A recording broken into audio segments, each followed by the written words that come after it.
5 truck drivers share what it's like to haul critical supplies during a pandemic.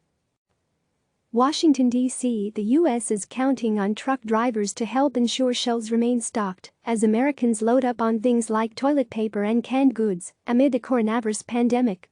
CNN Business spoke with several truck drivers about their recent experiences. Many said they're working under trying circumstances that include longer hours, crowded truck stops, difficulties finding food, as well as health and safety concerns. Still, they said they're energized by the challenge and thankful for the gratitude they are receiving from their fellow Americans. Here's what they had to say. The following has been edited for clarity. Ralph Garcia, based out of Albuquerque, New Mexico, drives for ABF Freight. Ralph Garcia said it's become more difficult to find a place to get meals. The 41 years I've driven, I've never seen the truck traffic. It's incredible. Places at night, trying to get parked. The other day I didn't want to stop because it was so packed. People were lined up on the off-ramp, sleeping right there. They couldn't even get into the truck stop. It's getting hard to even get a sandwich in the past week, with states closing down restaurants. I thought that was insanity. They're doing takeout, at least they have that. There's a restaurant that I always call ahead to so they'll have it ready. This time, they asked me if I could sit out in my truck. They brought it right to my truck. That was a first. The other day I went to Burger King in Kingman, Arizona. My truck doesn't fit through the drive-thru, so I stood in the drive-thru. I made my order walking between the cars, and they looked at me like I was some kind of crazy guy. The lady said, "This is a drive-up." And I said, "Yeah, but I can't drive my semi." She just kind of chuckled and said, "We don't usually do this." I said, "You're going to have to start because we got to eat." They didn't give me a hard time. Courtney Emery, based out of Crossville, Tennessee, drives for a FedEx contractor. Courtney Emery said she's reluctant to return home because she fears that she could pass the virus to her grandparents. "I'm a little bit nervous that I've been exposed. It's definitely scary. When I go home off the road, I live with my grandparents. I'm afraid to go home and transport it to them. Truckers aren't healthcare workers and we're not anybody special.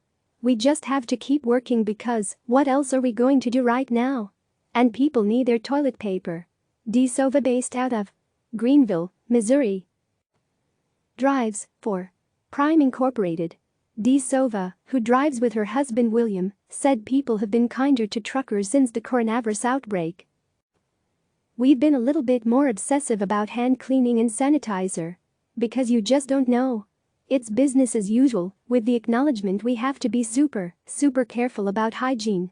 It's already using hand sanitizer before we walk into the truck stop. Or we have gloves on. We're not touching surfaces right now. I'm trying not to touch buttons. When we're at the fuel island to fill up, we're using a pen versus actually touching that surface. People are kinder now.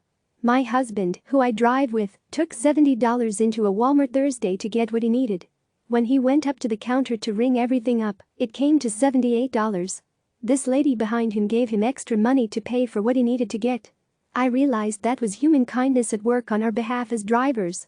She didn't have to do that.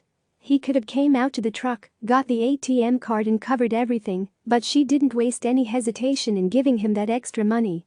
Jorge Chavez, based out of Houston, Texas, drives for Jetco Delivery. Jorge Chavez said he is energized by knowing he is helping out families. "I just dropped a full trailer loaded with milk. As a father, I got kids at home. I would feel bad if my family doesn't have whatever they need. Right now I feel proud. I feel good because somehow we're helping the community to make sure that they get whatever they need in their homes. Honestly, I don't feel tired. I just feel excited. What's happening now is impacting every family across the nation. I got friends that are driving from state to state. Everyone is doing their part." Alan Boyd, based out of Bedford, Pennsylvania, drives for Walmart. Alan Boyd said he's more vigilant than usual, given that truckers may be targeted for the critical goods that they're carrying. "You always pay attention to who is following you. With all the stuff that's happening, now we really have to pay attention.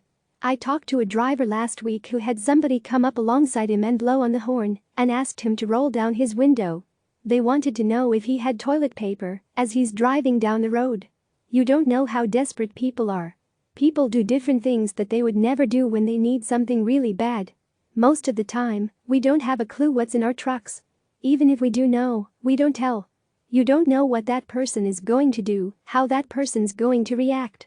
In these times, we have to step up our game. In 39 years, I don't recall ever being thanked for just being a truck driver before. I appreciate being thanked for a change. I hope that it's not just during this time, and when it goes away, we're back to just being in everybody's way again. We make sure everybody has what they need every day and do it as safely as possible and in a timely manner. Click subscribe to receive the latest news.